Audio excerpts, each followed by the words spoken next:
ഈ ഒരു പ്രൊജക്റ്റിൻ്റെ basic concept എന്താണെന്ന് പറഞ്ഞാൽ ഒരു വീക്കെൻഡ് സ്പേസ് ആണ്. മിസ്റ്റർ ഡോക്ടർ ജയകുമാർ ആൻഡ് ഫാമിലിക്ക് വേണ്ടിയിട്ട് നമ്മൾ ചെയ്തിട്ടുള്ളൊരു വീക്കെൻഡ് റെസിഡൻസ് സ്പേസ് ആണ് ഈ ഒരു പ്രൊജക്റ്റ്. അതുപോലെ ഈ ഒരു പ്രൊജക്റ്റിലേക്ക് നമ്മൾ എത്തിപ്പെടേണ്ട ഒരു സാഹചര്യം ഉണ്ടായിരുന്നു. എല്ലാവർക്കും കോവിഡ് പല ബുദ്ധിമുട്ടുകളും ഉണ്ടാക്കിയതുപോലെ തന്നെ നമുക്ക് കോവിഡ് ടൈമിൽ ഈ ഒരു പ്രൊജക്റ്റ് നമുക്കൊരു അനുഗ്രഹമായിരുന്നു.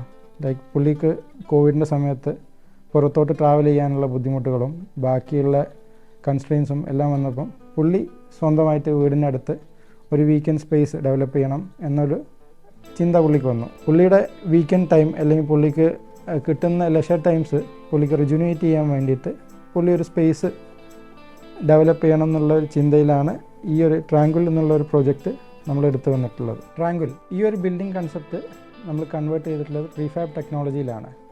എൻ്റെ പേര് മാജിദ്, ഞാൻ ODF പ്രീഫാബിൻ്റെ മാനേജിങ് ഡയറക്ടറാണ്. ലാസ്റ്റ് 8 വർഷമായിട്ട് കേരളത്തിലുടനീളം ഓൾമോസ്റ്റ് എല്ലാ ജില്ലകളിലും നമ്മൾ different types of residential projects ചെയ്തിട്ടുണ്ട്. സോ ഈ ഒരു ബിൽഡിങ്ങിന് ഒരു ബാക്കിയുള്ള കൺവെൻഷണൽ അല്ലെങ്കിൽ അതുപോലെ ബാക്കിയുള്ള റെസിഡൻഷ്യൽ പ്രോജക്ട്സ് വെച്ച് കമ്പയർ ചെയ്യുമ്പോൾ നമുക്ക് കുറച്ച് പ്രത്യേകതകൾ വരുന്നുണ്ട്. ഇത് ആക്ച്വലി നമ്മളൊരു ആഫ്റ്റർ കോവിഡ് പോസ്റ്റ് കോവിഡ് ചെയ്തിട്ടുള്ളൊരു പ്രൊജക്റ്റാണ്. അതും ഈ ഒരു പ്രൊജക്റ്റിന് മെയിനായിട്ടുള്ള കാരണം വന്നതും കോവിഡാണ്. എല്ലാവർക്കും കോവിഡ് പല ബുദ്ധിമുട്ടുകളും കൊണ്ടുവന്ന പോലെ ഈ ഒരു പ്രൊജക്റ്റിന് നമുക്ക് ബേസിക്കായിട്ട് വന്നിട്ടുള്ളത് കോവിഡാണ് ഇതിൻ്റെ ഒരു മൂല കാരണം എന്ന് നമുക്ക് പറയാം.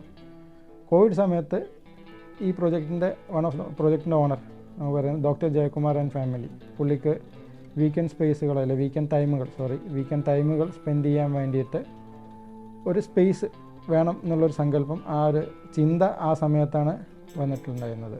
സോ ആ സമയത്ത് പുള്ളി നമ്മളെ ബന്ധപ്പെടുകയും നമ്മൾ ആർക്കിടെക്ട്സുമായിട്ട് ഡിസ്കസ് ചെയ്തിട്ടാണ് ഈ ട്രാങ്കിൾ എന്ന് പറഞ്ഞിട്ടുള്ള ഒരു പ്രൊജക്റ്റ്. ട്രാങ്കിൾ എന്ന് പറഞ്ഞാൽ ഒരു വീക്കെൻഡ് സ്പേസ് റിജുനേറ്റ് ചെയ്യുന്ന ഒരു പ്രൊജക്റ്റ് എന്നാണ് നമ്മൾ സങ്കല്പിച്ചിട്ടുള്ളത്.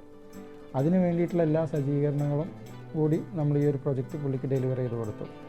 സോ ഓൾമോസ്റ്റ് കേരളത്തിലുള്ള എല്ലാ ജില്ലകളിലും നമ്മളിപ്പോൾ കറൻ്റ്ലി വർക്ക് ചെയ്തുകൊണ്ടിരിക്കുന്നുണ്ട് different types of residential projects. Hi, good morning. എൻ്റെ പേര് ഹാഷിം മുഹമ്മദ് KP.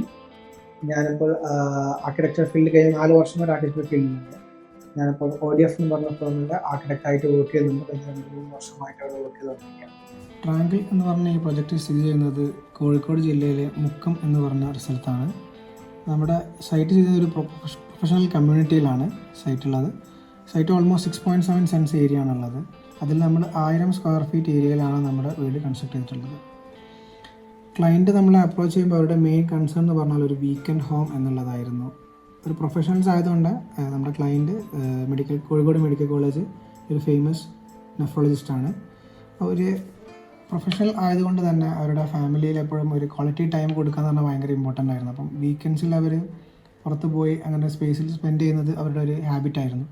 അപ്പം അത് എന്തുകൊണ്ട് കുറേ ദൂരെ പോകുന്ന ഇവിടെ നിയർ ബൈ ആയിട്ടുള്ള സ്ഥലത്ത് പോയി കഴിഞ്ഞാൽ നമ്മൾ വീട്ടിൽ നിന്ന് മാറി നിൽക്കുമ്പോഴാണല്ലോ നമുക്ക് ആ ഒരു ഫീൽ വരുന്നത്. ആ ഒരു കോൺസെപ്റ്റിൽ നിന്നാണ് തൊട്ടടുത്താണ് അവരുടെ വീട് വരുന്നത്. നിയർ ബൈ ആയിട്ടുള്ള പ്ലോട്ടിൽ നമ്മളിങ്ങനെ ഒരു വീക്കെൻഡ് ഹോം ഒരു സ്റ്റുഡിയോ വില്ല എന്ന് പറയാം. ഒരു ബെഡ്റൂം കിച്ചൺ, പിന്നെ ഒരു ലിവിങ് സ്പേസും പിന്നെ ഒരു സിറ്റ് ഔട്ട് മാത്രം വരുന്ന സ്റ്റുഡിയോ വില്ല സ്പേസ് ആയിരുന്നു നമ്മൾ ഇവിടെ കൺസ്ട്രക്ട് ചെയ്തിട്ടുള്ളത്. അപ്പോൾ അത് main thing was that being A nephrologist എപ്പോഴും ഓൺ കോൾ അവൈലബിൾ ആയിരിക്കണം പുള്ളിക്കാരന്. സോ അതുകൊണ്ട് തന്നെ ഒരു വീക്കെൻഡ് ഹോമിൽ പുറത്ത് പോയി കഴിഞ്ഞാലും പെട്ടെന്ന് അവൈലബിലിറ്റി അത് ഒരു ഇമ്പോർട്ടൻറ്റ് ഫാക്ടർ ആയതുകൊണ്ട് തന്നെയാണ് പുള്ളിക്കാരൻ വീടിൻ്റെ അടുത്ത് തന്നെ ഇങ്ങനത്തെ ഒരു സ്പേസ് കൺസ്ട്രക്ട് ചെയ്യാനുള്ള ഒരു ഐഡിയയിലേക്ക് എത്തിയിട്ടുള്ളത്. നമ്മുടെ സൈറ്റിനെ കുറിച്ച് പറയുമ്പോൾ സൈറ്റ് ഒരു കോണ്ടൂർ സ്പേസ് ആയിരുന്നു. നമുക്ക് ഓൾമോസ്റ്റ് സൈറ്റിൻ്റെ 1 end to another end almost 2.5 metre contour difference ഉണ്ടായിരുന്നു നമുക്ക്. അപ്പോൾ ഇനീഷ്യലി നമുക്ക് ആ ഒരു സൈറ്റിന് നമുക്ക് എങ്ങനെ അത് ക്രാക്ക് ചെയ്യാന്നുള്ളത് ആദ്യത്തെ ഒരു തോട്ട് പ്രോസസ്സിൽ വന്നിട്ടില്ലായിരുന്നു.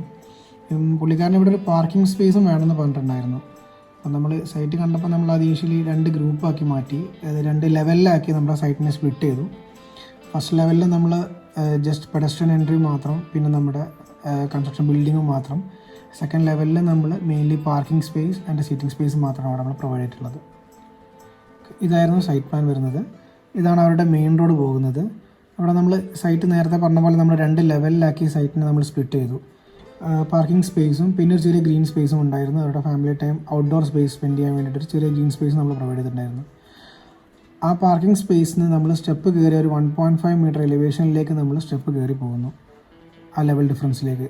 നെക്സ്റ്റ് നമ്മൾ ബിൽഡിംഗ് പ്ലാനിലേക്ക് പോകുമ്പോൾ നമ്മളൊരു ലോങ് വരാന്തയാണ് നമ്മൾ ഇനീഷ്യലി സിറ്റ് ഔട്ട് സ്പേസ് വളരെ ലെങ്തി ആയിട്ടാണ് കൊടുത്തിട്ടുള്ളത്. ആ സിറ്റ് ഔട്ട് സ്പേസിൻ്റെ ഒരു എൻഡിൽ നമ്മളൊരു ഗ്രീൻ സ്പേസും കൊടുത്തിട്ടുണ്ട്. ആ നാച്ചുറായിട്ടുള്ള കണക്ഷൻ ഇൻ കേസ് നമ്മൾ അവിടെ ഇരിക്കുന്ന സമയത്ത് പോലും ആ നാച്ചുറായിട്ടുള്ള കണക്ഷൻ ഫീൽ ചെയ്യാൻ വേണ്ടിയിട്ടായിരുന്നു നമ്മൾ അത്ര ലോങ് സ്പേസിൻ്റെ കൂടെ രണ്ടിൽ നമ്മൾ ചെറിയൊരു ഗ്രീൻ സ്പേസും പ്രൊവൈഡ് ചെയ്തിട്ടുള്ളത്. അത് കഴിഞ്ഞ് നമ്മൾ നേരെ കയറുന്നത് ലിവിങ് സ്പേസിലേക്കാണ്. ലിവിങ് സ്പേസും നമ്മുടെ ബെഡ്റൂം സ്പേസും ഷെയർ ചെയ്യുന്നത് ഒറ്റ വാളാണ്. നമ്മൾ ആ വാൾ സെപ്പറേറ്റ് ചെയ്ത് നമ്മൾ വരാന്തയുമായിട്ട് സെപ്പറേറ്റ് ചെയ്യുന്നത് ഫുള്ളി ഗ്ലാസ് പാർട്ടീഷനാണ്. അതെന്തുകൊണ്ടാണെന്ന് വെച്ചാൽ തന്നെ one of the main thing എന്ന് പറഞ്ഞാൽ നമ്മുടെ വീട് ഫേസ് ചെയ്തിരിക്കുന്നത് നോർത്ത് സൈഡിലേക്കാണ്. നമ്മൾ കൂടുതൽ നോർത്ത് ലൈറ്റിംഗ് ഇതിലേക്ക് കൊണ്ടുവരാൻ നമ്മൾ കൂടുതൽ ശ്രമിച്ചിട്ടുണ്ട്. As we all no south സൈഡിൽ വരുന്നത് ഡയറക്റ്റ് സൺലൈറ്റാണ്. അപ്പോൾ വീട് കൂടുതലും വീണ്ടും ഹീറ്റ് കൂടുന്നേ ഉള്ളൂ. അപ്പോൾ അതുകൊണ്ട് തന്നെ നമ്മൾ കൂടുതലും നോർത്ത് ലൈറ്റിംഗ് പ്രിഫർ ചെയ്തു. അപ്പം നമുക്ക് ഈ ഗ്ലെയർ വീടിൻ്റെ ഗ്ലാസ് പ്രൊവൈഡ് ചെയ്യുമ്പോൾ അതിൻ്റെ ഗ്ലെയർ ഒഴിവാക്കാൻ പറ്റും, അതിൻ്റെ വീടിൻ്റെ ചൂട് കുറയ്ക്കാനൊക്കെ പറ്റും നമുക്ക്. ആ ലിവിങ് സ്പേസ് ഒരു ഓപ്പൺ സ്പേസ് ആണ്. ലിവിങ് സ്പേസിൻ്റെ ഫ്ലോറിങ് നമ്മളൊരു ഡിഫറെൻറ്റ് ടൈപ്പ് ഓഫ് മെറ്റീരിയൽ, അതായത് നമ്മളൊരു വുഡൻ പാനൽസ് വെച്ചിട്ട് നമ്മളത് സെപ്പറേറ്റ് ചെയ്ത് വെച്ചിട്ടുണ്ട്. അപ്പോൾ ഒരു വിഷ്വൽ സെപ്പറേഷൻ ഫീൽ ചെയ്യാൻ വേണ്ടി, അതൊരു ലിവിങ് സ്പേസ് ആണെന്നുള്ള വിഷ്വൽ സെപ്പറേഷൻ ഫീൽ ചെയ്യാൻ വേണ്ടിയിട്ടാണ് നമ്മൾ അങ്ങനെ അത് സെപ്പറേറ്റ് ആക്കി അവിടെ ടൈൽ വർക്ക് ചെയ്തിട്ടുള്ളത്. അത് കഴിഞ്ഞ് നമുക്കൊരു ഓപ്പൺ കിച്ചൺ സ്പേസ് ആണ് വരുന്നത്. ബേസിക് അമ്യൂണിറ്റീസ് എല്ലാം പ്രൊവൈഡ് ചെയ്യുന്ന ചെറിയൊരു ഓപ്പൺ കിച്ചൺ സ്പേസ് ഉണ്ട്. അതിന് കൂടെ തന്നെ ഒരു ബ്രേക്ക്ഫാസ്റ്റ് കൗണ്ടർ ടേബിളും ഉണ്ട്. നമ്മുടെ ബെഡ്റൂം വളരെ മിനിമലായിട്ടാണ് ഡിസൈൻ ചെയ്തിട്ടുള്ളത്. നമ്മളതിൻ്റെ ഫ്ലോറിങ് നോക്കുകയാണെങ്കിൽ 2 ടൈപ്പ് ഓഫ് ഫ്ലോറിംഗ് ആണ് അവിടെ ഉപയോഗിച്ചിട്ടുള്ളത്. ഒന്ന് വുഡൻ ഫ്ലോറിങ്ങും പിന്നെ നമ്മുടെ നോർമൽ ടൈൽ ഫ്ലോറിങ്ങുമാണ് അവിടെ യൂസ് ചെയ്തിട്ടുള്ളത്. എല്ലാം ഒരു പേസ്റ്റൽ കളേഴ്സിലാണ് ചെയ്തിട്ടുള്ളത്. നമ്മുടെ ഹെഡ് റെസ്റ്റ് വരുന്ന ഭാഗത്തെ വാൾ മാത്രം നമ്മൾ ഹൈലൈറ്റ് ചെയ്തിട്ട് ഒരു സ്പെഷ്യൽ കളർ, അതായത് ഒരു സിമെൻറ്റ് ടെക്സ്ചറിലാണ് നമ്മളത് ഫിനിഷ് ചെയ്തിട്ടുള്ളത്. ബെഡ്റൂംസും ലിവിങ് റൂമും എല്ലാം നല്ല ഹൈറ്റ് കൂടിയിട്ടാണ് അതിൻ്റെ സീലിംഗ് നമ്മൾ ചെയ്തിട്ടുള്ളത്. അപ്പോൾ അതുകൊണ്ട് തന്നെ നമുക്ക് വീട്ടിലകത്തെ ചൂട് നല്ല രീതിയിൽ കുറയ്ക്കാൻ പറ്റും. പിന്നെ നമ്മുടെ ടോയ്ലറ്റ് സ്പേസിൽ വരുന്നത് ഒരു മെയിൻ സ്പേസ് കവർ ചെയ്യുന്നത് ഒരു ജക്കൂസിയാണ്. ആ ജക്കൂസി ഒരു പ്ലാറ്റ്ഫോം നമ്മൾ ഹൈറ്റ് കൂടിയിട്ടാണ് ആ ജക്കൂസി നമ്മളവിടെ ഇൻസ്റ്റാൾ ചെയ്തിട്ടുള്ളത്.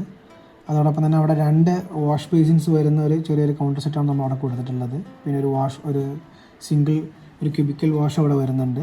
ഒരു WC നമ്മളവിടെ പ്രൊവൈഡ് ചെയ്തിട്ടുണ്ട്. ഈ വീടിൻ്റെ എലിവേഷനിലേക്ക് വരികയാണെങ്കിൽ അവരുടെ ഒരു റിക്വയർമെൻ്റ് ആയിരുന്നു ഒരു കണ്ടംപററി ടൈപ്പ് ഡിസൈൻ ആയിരിക്കണം ചെയ്യുന്നത് എന്നുള്ളത്. അപ്പം നമ്മുടെ ഒരു സൈറ്റ് കണ്ടീഷൻ വെച്ചിട്ട് അല്ലെങ്കിൽ നമ്മുടെ ഒരു ക്ലൈമാറ്റിക് കണ്ടീഷൻ വെച്ച് നോക്കുമ്പോൾ നമുക്ക് എന്തായാലും സ്ലോപ്പ് പ്രൂഫ് ഭയങ്കര ഇമ്പോർട്ടൻ്റ് ആണ്. കാരണം 6 months മഴയാണ് ഇവിടെ, അതിന് നെക്സ്റ്റ് 6 months വെയിലാണ്. അപ്പം ഫ്ലാറ്റ് റൂഫ് വരുമ്പം അതിൻ്റേതായ ബുദ്ധിമുട്ടുകളുണ്ട്. അപ്പോൾ നമ്മൾ മാക്സിമം ആ കണ്ടംപററി സ്റ്റൈൽ സ്ലോപ്പ് പ്രൂഫിൽ എങ്ങനെ കൊണ്ടുവരാം എന്നുള്ളതായിരുന്നു വൺ ഓഫ് അന്നത്തെ തോട്ട്. പിന്നെ റൂഫിൻ്റെ അടിയിൽ നമ്മൾ എക്സ്റ്റീരിയർ വരുന്നത് നമ്മൾ ബോർഡ് വെച്ചിട്ട് കവർ ചെയ്തിട്ടാണ് ചെയ്തിട്ടുള്ളത്. പിന്നെ നമ്മൾ നേരത്തെ പറഞ്ഞ പോലെ നോർത്ത് ലൈറ്റിങ്ങിലാണ് കൂടുതൽ ഇമ്പോർട്ടൻസ് കൊടുത്തിട്ടുള്ളത്. അതുകൊണ്ട് തന്നെ നമ്മൾ ഒരു സീരീസ് ആയിട്ടുള്ള ഒരു ഓപ്പണിംഗ് അവിടെ കൊടുത്തിട്ടുണ്ട്, ഗ്ലാസ് ഓപ്പണിങ് കവേർഡ് അല്ലാതെ. മോർണിംഗിൽ വീട് ലിറ്റപ്പ് ആവും, അതായത് ഒരു അഡീഷണൽ ലൈറ്റ് സോഴ്സ് ഇല്ലാതെ തന്നെ നമ്മുടെ നാച്ചുറൽ ലൈറ്റ് വെച്ചിട്ട് തന്നെ വീട് ലിറ്റപ്പ് ആവും. പ്രീഫാബ് നമ്മൾ റീസെൻ്റ് ആയിട്ടായിരിക്കും കേരളത്തിലുടനീളം ആളുകൾ ഈ ഒരു ടെക്നോളജി, പ്രീഫാബ് എന്ന് പറഞ്ഞ ടെക്നോളജി അല്ലെങ്കിൽ ഈ ഒരു ഡെറിവേറ്റീവ് കേട്ട് തുടങ്ങിയത്. പ്രളയത്തിന് ശേഷം പോസ്റ്റ് നമ്മളൊരു ആഫ്റ്റർ ഫ്ലഡ് എന്നൊക്കെ പറയാം, അതിനുശേഷമായിരിക്കും കൂടുതലായിട്ട് ഈ ഒരു ടെക്നോളജീനെ പറ്റിയിട്ടും അല്ലെങ്കിൽ ഈ ഒരു പേര് പ്രീഫാബ് എന്ന് പറഞ്ഞിട്ടുള്ള പേര് കേരളത്തിലുടനീളം ആളുകൾ കേട്ട് തുടങ്ങിയിട്ടുണ്ടാവുക. അതിൻ്റെ ഒരു ബേസിക് കാരണം ആ ഒരു പ്രളയത്തിൽ ഉണ്ടായിട്ടുണ്ടായിരുന്ന ഒരു ഇമ്പാക്റ്റ് തന്നെ ആയിരുന്നു. കാരണം നമ്മൾ ഏതൊരു അടച്ചുറപ്പുള്ള വീട് എന്ന് നമ്മൾ സങ്കല്പിച്ചെടുത്ത് നിന്ന് അത് നമ്മളെ കയ്യിൽ നിന്ന് ചോർന്നൊലിച്ച് പോകുന്ന ഒരു സിറ്റുവേഷൻ നമ്മൾ കാണുന്നിടത്താണ് ഈ ഒരു ടെക്നോളജി അല്ലെങ്കിൽ ഈ ഒരു ഇന്നോവേറ്റീവ് ആയിട്ടുള്ള ടെക്നോളജി കേരളത്തിൽ ഉദയം സ്റ്റാർട്ട് ചെയ്തിട്ടുണ്ടാകുമെന്ന് നമുക്ക് പറയാൻ പറ്റും. കാരണം ഒരുപാട് കാലങ്ങൾക്ക് മുമ്പ് തന്നെ പല നാടുകളിലും ഈ ഒരു ടെക്നോളജി കൊണ്ടാണ് ആളുകൾ വീട് മീൻസ് എല്ലാ തരത്തിലുള്ള കൺസ്ട്രക്ഷൻസും, എസ്പെഷ്യലി സ്മോൾ സ്കെയിൽ റെസിഡൻഷ്യൽ പ്രോജക്റ്റുകൾ അല്ലെങ്കിൽ സ്മോൾ സ്കെയിൽ ഡ്വെല്ലിംഗ് ഹൗസുകൾ എന്നൊക്കെ നമുക്ക് പറയാം, അതെല്ലാം ചെയ്തിട്ടുള്ളത് ഈ ഒരു പ്രീഫാബ് എന്ന് പറയുന്ന ടെക്നോളജിയാണ്. പ്രീഫാബ് എന്നത് ഒരു ജനറലൈസ്ഡ് ആയിട്ടുള്ള ഒരു ഡെറിവേറ്റീവാണ്.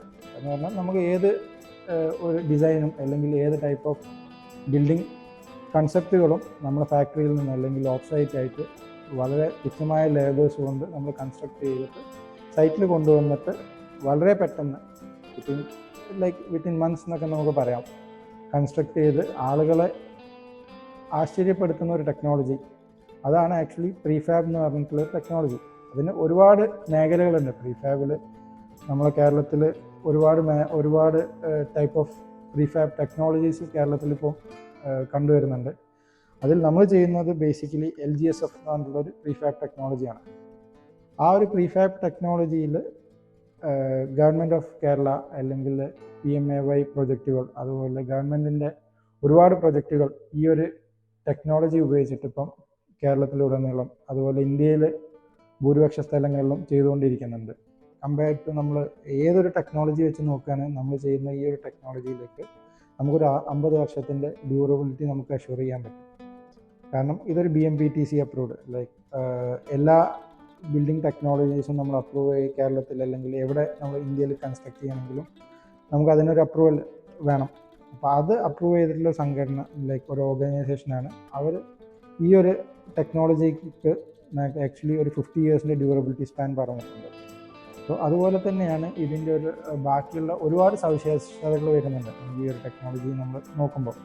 ഒന്ന് നമുക്ക് കാണുന്നത് ഇത് കംപ്ലീറ്റ്ലി ഒരു ഇൻസുലേറ്റഡ് സ്ട്രക്ചർ ആയതുകൊണ്ട് തന്നെ നമുക്ക് ചൂട് കുറയ്ക്കാൻ പറ്റും.